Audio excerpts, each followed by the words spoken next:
Com vulgueu. Què tal? Hola, Bé, com bé. esteu? Aquí punt per l'estiu, Bueno, ja hem fet un trosset d'estiu, Jo ja he fet una mica de vacacions per allà. Jo també n'he fet de vacances ja, Jo encara no. Com les fas? On has fet vacances? Jo he fet vacances cap a dalt a l'Empordà. I tu? Jo a la Costa del Sol, Ai. a baix cap a València. I no hi havia anat, de petit i he de dir que vaig quedar molt content amb el plan de que el paisatge allà és majestuós alhora que pobre, saps? Vull dir que es va tornant com desèrtic, que hi ha aquelles muntanyes al voltant, però és tot bastant gros. Hi ha llocs com el Peñón de Eifac, que no sé si heu estat mai, però hi ha un penyón allà al costat, i això combinat doncs, amb els gratacels i Benidorm és un espectacle vist des de la carretera. Hi ha com dos gratacels molt alts, que són unes torres bessones, diguem, i que estan unides per una espècie de con invertit, com una baldufa, imagines, i clar, vas passant per que podria semblar gairebé una M. I veus allò des de la carretera i a la dreta veus aquell gris i aquelles muntanyes més aviat pelades i avui estava pensant que allò és com Las Vegas, saps? D'aquesta ciutat construïda allà. I la gent es posarà a retreure'ls i que facin una ciutat plena d'hotels i que tot sigui tan lleig. I dius, collons, doncs jo trobo una genialitat que algú s'inventés allò en aquell puesto tan sec i que poguessin deixar de viure de pescar coses. És el nostre Las Vegas, És Las Vegas. Sí. És que pensava en el Padrino i quan parlen de Moe Green, que en el moment donat ell diu que és el ficcional fundador de Las Vegas, diu, ell llegó aquí i vio la parada, vio la cosa. I t'has banyat o no t'has banyat al mar, però? M'he banyat al mar, sí. T'has banyat al mar? M'he banyat al mar i el que em va agradar més va ser que vaig veure de pescadors a Santa Pola, que és l'altre que vaig estar, i hi havia un port de pescadors. I la persona que m'acompanyava va dir, aviam si saps per què és això. Hi havia com tota una mena de gerros de plàstic, així que es veia que havien estat submergits molta estona i que feien una olor potent Peix? a mar, sí, a peix, i resulta que allò era el que es feia servir per pescar el pop. No sé com, però es veu que la cosa va com que són una mena de gerres així, I el pop es fica dintre? i el pop veu el forat i es fica cap allà dintre i els recollien. Molt bé. Això va ser l'aprenentatge. Si mai tinc descendència els podré portar a Santa Pola i explicar-los això. I ells creuran que sé alguna cosa més del mar. Està bé. Alguna cosa del mar saps, no? El tema del nostre podcast d'avui és precisament el mar. El que no sàpigues del que t'han explicat pescadors potser ho has après llegint. Ho he après llegint. Sí. Què has llegit?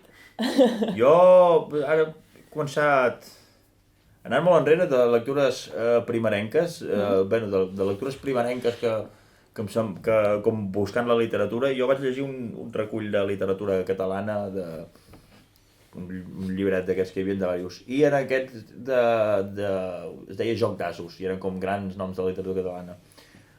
Total, que allà vaig anar a parar amb un conte de l'Espriu, que es diu encara Tereseta que baixava les escales, que és un conte bastant llarg que va que crec que és com la vida d'una noia en un poble de platges, hem de suposar que és Arenys de Mar, no? Era el lloc, i em va agradar moltíssim, i a partir d'aquí vaig anar a parar a Laia, que Laia podria ser Tereseta que baixava les escales, la novel·la. I també, crec que era la vida d'aquesta dona al costat del mar, fent-se gran i passant, jo crec que segur que passava la típica quantitat de penúries que passa una dona en una novel·la escrita a l'any 32. M'acaba de passar un flash per davant d'una cosa que no havia pensat i amb el que m'has dit m'has fet pensar molt de cop, molt bèstiament, en un conte de la Mercè Rodoreda, que està en algun dels seus reculls, no sé quin exactament ara mateix. Jardí a la vora del mar? No, Adelis, o penso que així es diu el conte, que hi ha un monòleg brutal d'Adelis que li diu a un mariner, no? Et casaràs i marxaràs i tindràs una dona i tindràs fills, tindràs una casa, però quan estiguis sol enmig del mar et recordaràs de mi perquè jo sóc tot el que es respira, mariner. i de cop, no sé, ha tornat a Dalís com al meu davant. Però, Tot el que es respira. O sigui, com jo, soc tot el que es respira. Jo recordo que és bastant guai. Mira, tinc un de mar i un aquí, però és això d'aquesta cosa. Això també és molt de homes escrivint a dones, fent-los passar penúries, allò que hi ha. Les paraules desfermaven tota la brutal violència que l'emplenava del seny. Ara l'home apallissava l'aia i els cops feien caure la dona a terra. Vull dir, clar, pàgina 48. Jo suposo que... Jo, mira, aquí hi ha adolescència, saps? De mica en mica, l'aia s'apartava dels nois de la seva colla i a les vetlles, asseguts en la foscor dels portals, els pescadors la sutjaven quan passava. Ojos que miran, manos que pegan... No em vull posar frívol en aquest sentit, però és com graciosa la cosa de... Mira, mar... sí, aquella, les garlandes d'escuma que m'han fet tanta gràcia. A l'altra banda del turó, el mar lliure. Arribava fins a l'aia al vorel de les ones rompent-se contra les roques, en garlandes d'escuma i les primeres embestides del xaloc. Més amunt, el pas es feia penós i el vent fuetejava amb violència el cos de la dona. És que hasta el vent la pega. Ara anava a dir, hòstia, molta violència contra el cos d'aquesta dona, no? Déu-n'hi-do. Sí. De sobte, l'ermita s'alçava davant, protectora, i la Laia s'acollia al seu refugi. Un ciri gotejava llàgrimes de cera i agonitzava deixant un vestigi daurat a la plaga de Sant Roc, una imatge menuda, de colors llampants, riallera d'una plàcida i devota ingenuïtat.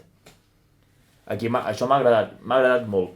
La ingènua, de la plàcida i devota ingenuïtat. A mi les coses de ingènua i devota... Ingenuïtat m'emocionen. Molta ingenuïtat t'emociona. Sí. Pues l'Aia de l'Espriu, un tio que ara també està molt de moda com criticar l'Espriu. Jo crec que he vist un vídeo d'en Casasses a YouTube, en Casasses dient, bueno, l'Espriu és el poeta de la Catalunya morta. Que va, bueno, com, no sé, com això, ja, la Rodoreda i en Joan Sales dient, ui, l'Espriu, que és un ensupit, és més ensupit aquest home. De fet, també Josep Pla vacilant a Salvador Espriu. En un sopar allò d'en Josep Pla dient-li la finestra és verda. Sí. Crec que s'ha de reivindicar Espriu més que res perquè ja se l'ha vapolejat. Pobre home. I no sé, fins aquí. No el conec gaire. Però és com una muralla, no? És una cosa així... Molta paraula, molt de llenguatge, diguem. Bueno, és una època també, no? Sí. Doncs... Jo he portat dues coses, començo per aquesta, potser. He portat Iris Murdoch, El mar al mar. Llibre que em vaig comprar, a més, en un poblet de mar, que es deia Whitstable, a Anglaterra, que tenia molt de sentit comprar-lo allà. I no sé, a mi és un llibre que em va sorprendre molt i que em va agradar molt. I una mica la idea o la línia del que va és, hi ha un dramaturg que es jubila, un home com molt arrogant, un home que ho ha tingut tot o que ha tingut molt d'èxit, que ha tingut molts diners, es diu Charles Arrowy, i es jubila, marxa de Londres, on té tot el seu món de brilli, i es compra una caseta davant del mar. I una mica el que vol fer és com distanciar-se de tot, estar tranquil, i el que li passa és que als pocs dies d'estar en aquest poble es creua, es troba a un seu amor de joventut. I llavors comença a obsessionar-se molt amb aquesta dona que està casada i s'obsessiona, però d'una manera absolutament egocèntrica i egoista fins a nivells desmesurats. I a mi és un llibre que em va sorprendre molt perquè l'Iris Murdoch té una manera d'escriure que és molt prou previsible, o sigui, no tens ni idea de cap on anirà, o sigui, està jugant mentre està escrivint, està estivant els fils, està mirant fins a on pot arribar i llavors et vas ficant aquí dintre, no tens ni idea d'on t'estàs ficant. A més, vas sempre amb en Charles Arrowy, perquè això està escrit com si fos el diari d'aquest senyor, i en aquest llibre l'Iris Murdoch juga molt amb una idea que a mi m'agrada molt, que és la del unreliable narrator, o sigui, algú que t'està explicant el món, i com que algú quan t'explica el món, doncs, te'l creus, no? Vas escoltant i vas dient, vale, sí, d'acord, les coses són així, perquè aquesta persona m'està explicant que les coses són així, i progressivament, mentre avança, se li va tant de mare tot, o et vas adonant que no t'has de fiar d'aquest narrador, o sigui, que encara que ell t'estigui explicant les coses d'aquesta manera, és la seva manera d'entendre el món i la seva i prou. Llavors és un llibre molt divertit, i ell té frases i opinions que a mi em semblaven divertidíssimes. Ell té una obsessió molt curiosa amb el menjar, és un sibarita absolut, llavors té milions de teories sobre el menjar i sobre la idea de que ningú ha de dedicar més entre 5 i 10 minuts a la cuina.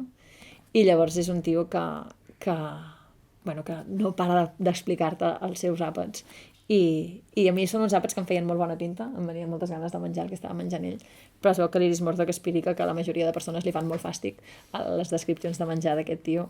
I ella diu, però tot i així, sapigueu que és el que jo i el meu marit menjàvem mentre jo estava escrivint aquest llibre, perquè quan ella escrivia ella no cuinava res, i el seu marit es veu que tampoc cuinava res, i llavors tot el que menjaven era fred i de llaunes i així. I una mica aquest és no sé si l'heu llegit o si us agrada l'Iris Murdoch o... Jo sempre la confonc amb la Doris Lessing. Però no he llegit res, ja. És un llibre, no sé, és bastant si et passes uns quants dies a davant del mar o si et compres una casa davant del mar, està bé, no sé, està bé endur-te'l amb tu. Sí. Us he de dir que ja m'he banyat al mar, jo, aquest any. Molt bé. Sí, on? Tu t'ha molt la precisió. Ja, és aquí. A quin lloc? M'ha semblat un unrailable narrator d'aquests, Abans d'arribar a Tarragona... Sí, cap avall també, tots cap avall. No, Cadaqués em vaig banyar en una piscina. A Tarragona, de moment. Molt bé. Jo m'he banyat molt al mar aquest any, amb el que portem d'any. Jo encara no. Jo, Déu-n'hi-do. Dos cops. Jo he estat uns dies a la platja i m'he banyat, però allò... Però he fet piscina i he fet riu. Això està bé. Pantà no ho he fet perquè em fan por. Jo he pantat tampoc aquest any. I riu tampoc. Tarragona a mi m'agrada perquè les platges són molt planes, és aquella sorra molt fina. I t'agrada, M'agrada més, sí. A mi m'agrada el contrari, a mi m'agraden roques A mi la platja pedres. de Colera em fa vèrtic. A mi és la que m'agrada, Colera i Cadaqués i tot allò. Però vull dir, estic allà flotant i em fa vertigen. Veig allò i em veig com... hòstia! Sí. És molt... A Colera hi ha molts pops, que se t'enganxen sols a vegades, no cal ni... No cal ni pot, vas allà... No cal ni pot. Sí. Jo havia anat de vacances molt amb amics, i entre ells un llop de mar, i sopàvem pop tot sovint perquè els pescava. Sí, directament de l'aigua. Què més, Toni? Què has llegit tu o què ens expliques tu del mar? Jo quan m'heu demanat coses de mar he pensat amb el Bon dia tristesa de la François Sagan, que no l'he pogut portar, que és aquesta... que llavors em van venint flaixos de novel·les, que no me'n recordo els títols, però penso, hòstia... Aquí hi havia mar, no? I allà... Sí, i aquests tipus d'històries de que algú va parar en una casa al costat del mar, que també és una cosa molt típica de les pel·lícules, que n'hi ha moltes, i també li passa en això, en el Bon dia tristesa, que és una nena així, una postadolescència, una teenager, que està en aquesta època que és tot com... li costa molt trobar l'emoció a les coses, està com molt desganada, i és tota una novel·la que passa durant l'estiu. I una mica tot el que va sentint aquesta noia en aquesta casa, em sembla que està en una família, s'enamora d'algú... És tota una cosa així... Aquests sentiments d'estiu, aquesta cosa que és com molt passatgera, perquè saps que tornaràs a la normalitat i és molt diferent d'allà on estàs. Tota aquesta cosa... Va ser com una novel·la com molt... que ho va petar molt als anys 70, aquesta cosa molt molt francesa també. O sigui, és una... Però és això, és com un clixé, aquest tipus de novel·les com d'anar-te'n a una casa al costat del mar. Això dèiem una mica i llavors la bo dels autors és quan hi saben trobar altres coses. I és com una història molt de sentiments, aquesta. I si voleu segueixo jo l'altre que tinc, l'altre que he pensat molt, que és com molt estival, però que no és tant de mar, és més de piscina, és El nadador, del John Cheever. Que no sé si us sabré explicar bé, perquè és una història molt friqui, que és com una història molt rara dins de tots els contes del John Cheever, que el John Cheever sempre era a les afores de Nova York, tot eren sempre personatges com molt alcohòlics, molt traumatitzats, molt atormentats. És com una història molt surreal, que és el protagonista que vol fer tota la volta al condado, a la comarca, anant de piscina en piscina. També es va fer una pel·lícula molt bona als anys 70, que era com una cosa com molt hippie, perquè hi havia moltes festes a cada piscina on anava, és una cosa molt especial. I el nedador, això, va saltant de piscina en piscina, cada piscina fa com un parell de piscines, i llavors segueix, i va passant per diferents cases com una història així molt especial, molt diferent de tot, una cosa... és una mica com el personatge del Resplendor de Stephen King, que costa molt saber una mica el que li va passant, una cosa així com molt especial. I me'n recordo que també parla molt de la calor, també fa com molta calor tot el rato, aquesta cosa així com molt d'estiu. I això, i llavors em van venir flaixos d'altres novel·les, no aconsegueixo recordar-me de... I ara que has dit Stephen King, m'ha vingut també un flaix que fa dies que tinc ganes de comentar-vos d'algun dia crec que hem de fer un podcast de terror o de por, o de literatura així fosca, però tornem al mar, queda a l'apunt i... Jo us he de dir que com que no soc molt fan d'allò no podré dir gaire coses, però podríem convidar algú que ens acompanyi. I si no, ja tindrem més idees. Sí, però bueno, és un bon tema. Què més? Home, jo crec que hi ha algú... Ja tenia un parell de totxos. Un, allò, menció honorífica, perquè ja se n'ha parlat molt des de quan el van editar, que el deurien editar poder el 2000... Em surt com si hagués sortit el 2017. El 2016, Males Herbes va reeditar la Guerra dels Salamandres de Karl Čapek, amb una nova traducció. És un llibre que va escriure en Karl Čapek era txec, i és un llibre que parla que es fa un descobriment d'uns éssers intel·ligents o ensinistrables que poden treballar, que viuen sota el mar i que poden treballar tant a sota el mar com a la superfície i que es tornen la nova mà d'obra esclava. I que més que cada cop són més intel·ligents i al ser la nova mà d'obra esclava, diguem que cada cop són més abundants, fins que hi ha un moment en que això provoca guerres, com la guerra de les salamandres, o unes crisis ecològiques. És com el canvi total, i és una novel·la distòpica de ciència-ficció sobre l'esclavisme, i està escrit d'una manera molt guai perquè són reculls de diaris, de publicacions, de revistes, no hi ha un narrador molt concret. Estones també crec que està narrat en tercera persona estàndard, i és un llibre superdivertit, és molt guai, és com una mena de llibre que sí que li pots com regalar bastant a tothom. Jo crec que de fet s'ha venut molt, no sé si tu, Toni, n'has venut gaires aquí, però va ser un hit de Sant Jordi per l'editorial. Sí, jo crec que sí, que n'hem anat aquest. Puc llegir un fragment molt curt que acabo de trobar? Diu, aquell vespre, a l'IOT Gloria Pickford no hi va haver discussions personals, només opinions científiques ben sorollosament dividides. En Fred, amb el lleial suport de Leif, defensava que, evidentment, allò havia de ser algun tipus de llangardaix, però el capità sostenia que eren mamífers. Al mar no hi ha llangardaixos, assegurava el capità, irritat, però els senyorets de la universitat no acceptaven les seves objeccions. Els llangardaixos serien una notícia bomba. I va seguir. Hòstia, ara m'heu fet pensar en La pell freda, de Vicència Espinyol, que també va de mar. I de llangardaixos que surten a la mar. Molt bona pinta. I això, però jo crec que tu volies treure el tema, volies obrir el pot gros, no? Sí, jo volia obrir el... El pot gros de, vull dir, clar, de Moby Dick. Això Perquè- és pum. T'emociona, a mi em genera una sensació estranya, saps allò? Per què ho vaig llegir, per què ho vaig fer? Però és com el gran llibre sobre el mar, no? És com el llibre.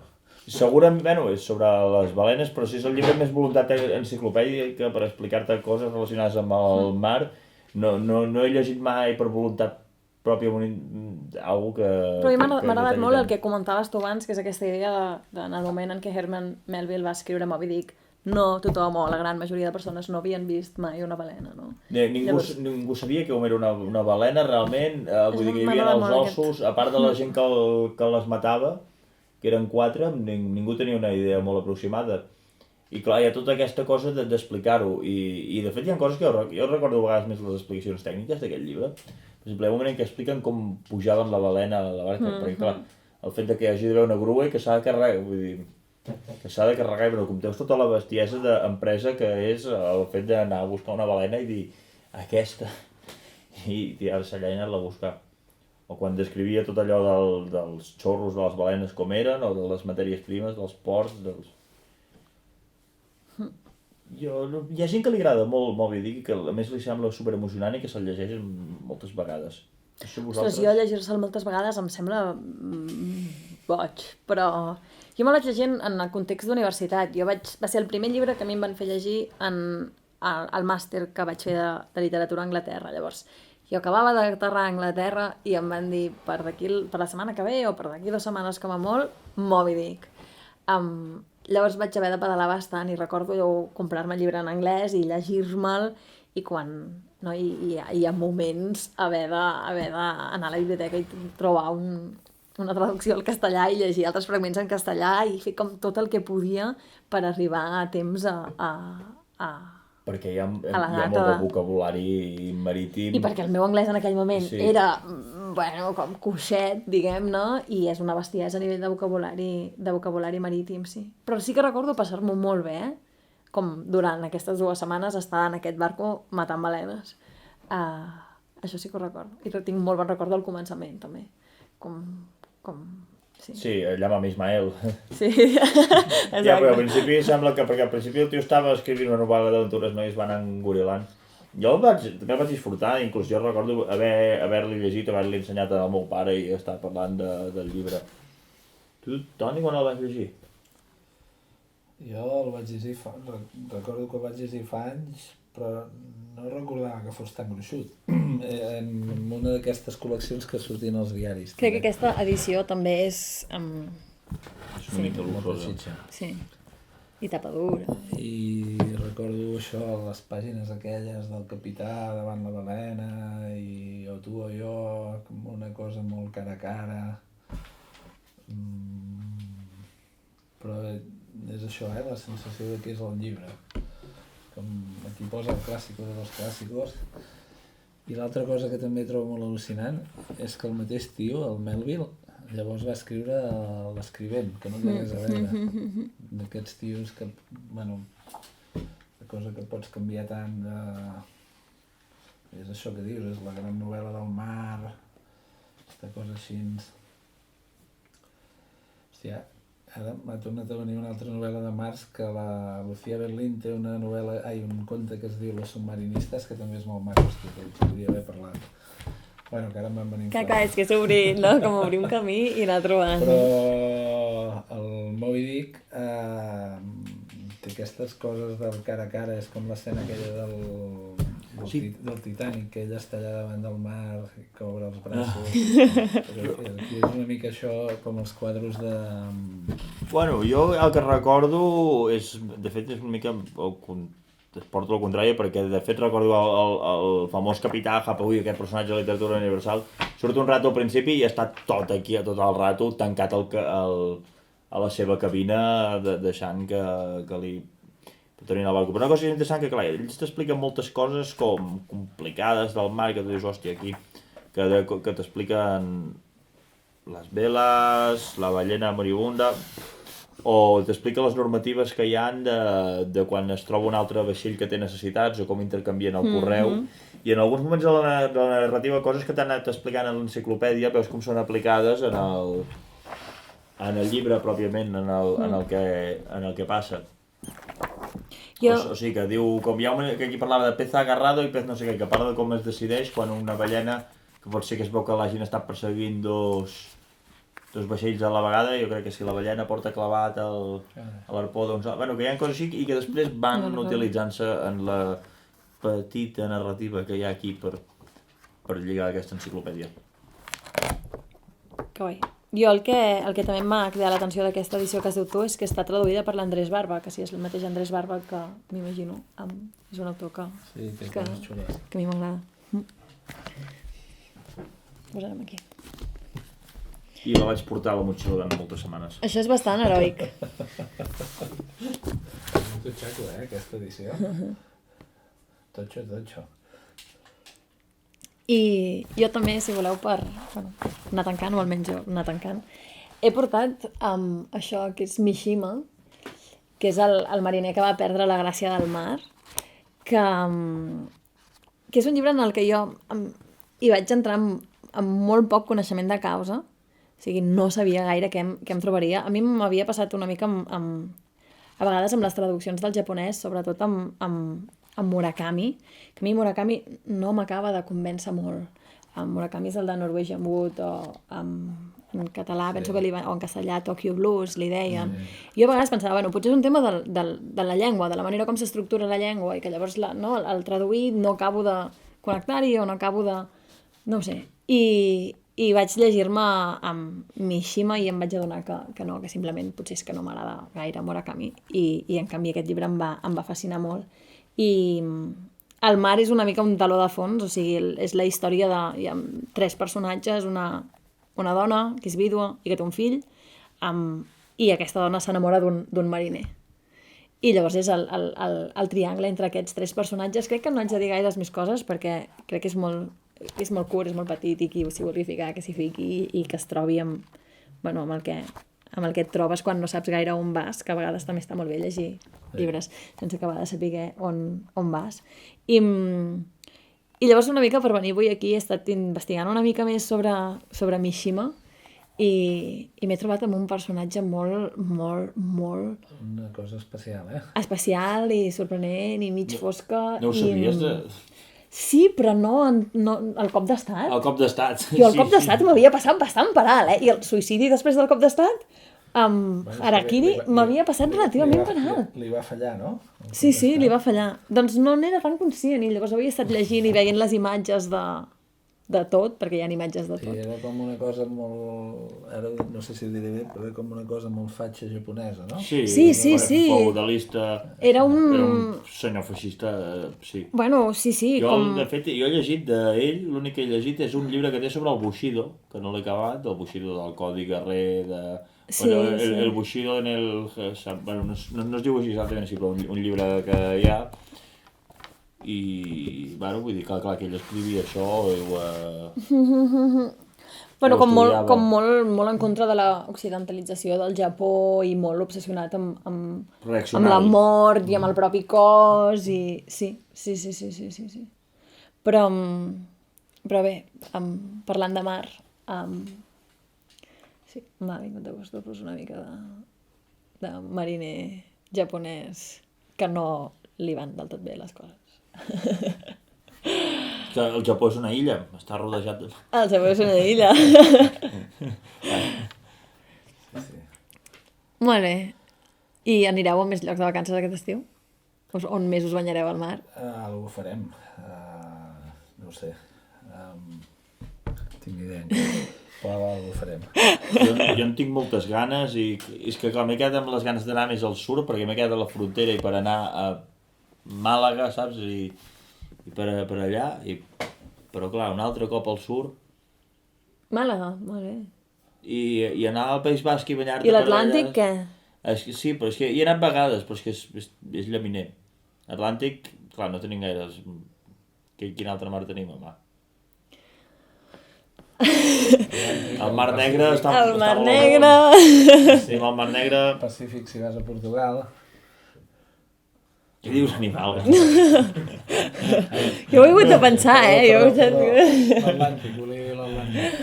L'Atlàntic. Clar, una cosa és el Cantàbric, que, I vull dir que s'han cregut els de Cantàbria. Mar del Nord, no? Mar Si del te'n vas Nord. cap amunt... Ah, sí, clar, jo el Mar del Nord, a Dinamarca és Mar del Nord, Sí. no? Jo m'hi he banyat, no estava... T'hi has banyat? Sí. Jo només m'he banyat a Islàndia, així molt lluny, però allò era Atlàntic pur i dur i no hi havia més. Pues allà, de fet, m'hi he banyat i m'he dutxat al... El Mar del Nord. Vull dir, l'única aigua que em va tocar durant un mes va ser la, Sí, devia la del port devia de estar Copenhague. freda, o no tant? No, jo recordo molt més desagradable l'aigua de Galícia. Però fred no té per què voler dir desagradable. Bueno, freda, l'aigua de Galícia està molt freda. Dolorosament freda. Està dolorosament freda. Jo aquest març em vaig banyar al mar a Sant Sebastià 2 vegades i va ser una experiència tan dolorosa que arribava a un punt que era divertit, no? L'estar patint tant. Però sí, molt fred, molt fred, molt fred. I a Islàndia jo recordo l'aigua del mar molt freda. Aquesta cosa que si submergeixes el cap sota l'aigua, quan treus el cap un segon després, el teu cos agafa aire com si s'estigués ofegant, perquè com el xoc li està donant la sensació que morirà. Sí, això era bastant divertit. Potser, inclús, perquè t'has banyat en rius molt freds, alguna vegada. Sí. Cap a dalt al Pirineu i així. Tu també? Jo recordo un cas, hi ha una zona d'Eslovènia que hi ha coves, que són molt famoses, de fet, les coves de Postojna o així. Ens van portar una cova que a dintre de la cova hi cabia tota la catedral de Barcelona i hi havia un llac a dins la cova. Fred, molt fred. I de tirar-me a l'aigua allà i quan tens aquesta sensació de això mata. Sí, això podries morir-te d'això. I el riu que hi havia fora també ens hi vam banyar i també no era banyable, que podia entrar això i com sortir allà amb una... Clar. M'has fet pensar, salvant les distàncies, a Islàndia hi havia també la idea aquesta d'una cova amb un llac a dintre on et podies banyar, però curiosament en aquest cas era al revés, l'aigua estava tan calenta que podia matar-te de calenta, o sigui, et podies ficar dins de l'aigua però feia molt de mal i no podies quedar-t'hi gaire estona. Vull dir que tot mata, tot. No et feis de... No, molt de compte. llacs Primer de les coves. tasta la temperatura abans de saltar. Tu, l'aigua del llac d'en Gollum, com creus que estava? Tu que ets el senyor dels anells. Saps que no m'he plantejat mai a quina temperatura estava l'aigua del llac d'en Gollum, però direm que tu què creus? Més aviat freda i alhora en Gollum no notava la fredor. No fa pinta de que estigués calenta i de que fos termal. I ja tampoc se'l veia fredolic en Gollum. No, però és que ara aquesta idea de la... Però potser no tant, és que potser l'està allà tan a dintre d'aquella cova, potser era més aviat tèbia. Però clar, no sé, que més ara era la idea de la gran cova aquesta on hi ha un llac subterrani o així, que sempre hi ha...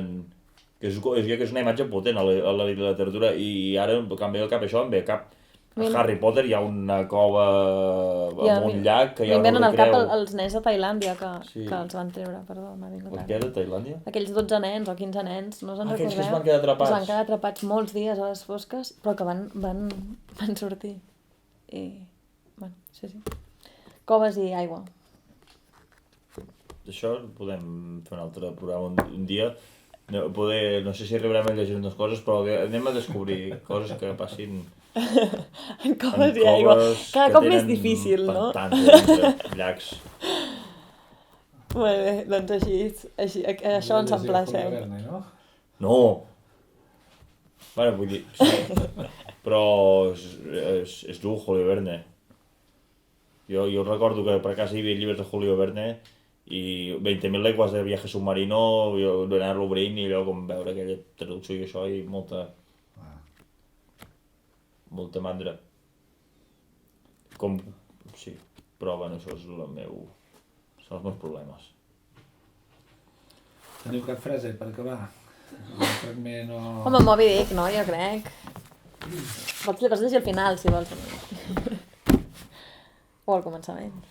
Ja al final, veure, és que al final... Però és que al final hi ha una cosa, jo me'n recordo del final i... No acaba bé. El que et diu últim... No, bueno, clar, no acaba gaire bé.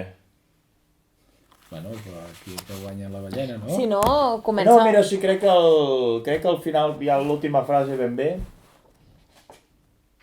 Ai, sí, perquè Això, bueno, o poder ja... veure, perquè hi ha un epíleg, i l'epíleg es diu... Vale, no l'epíleg, hi ha aquell moment. Però l'epíleg dona igual, no compta, no és el final. Està bé.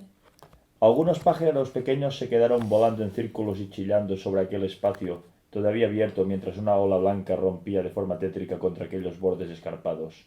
Todo se hundió a continuación, y el sudario del mar se extendió de nuevo, del mismo modo en que lo había hecho durante los últimos 5.000 años.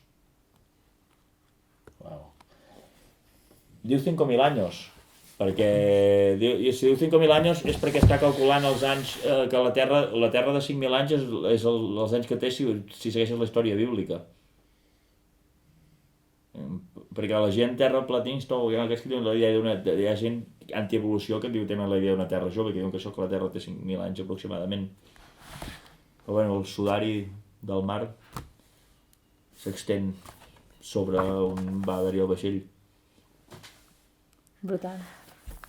I així s'extengui sobre el programa.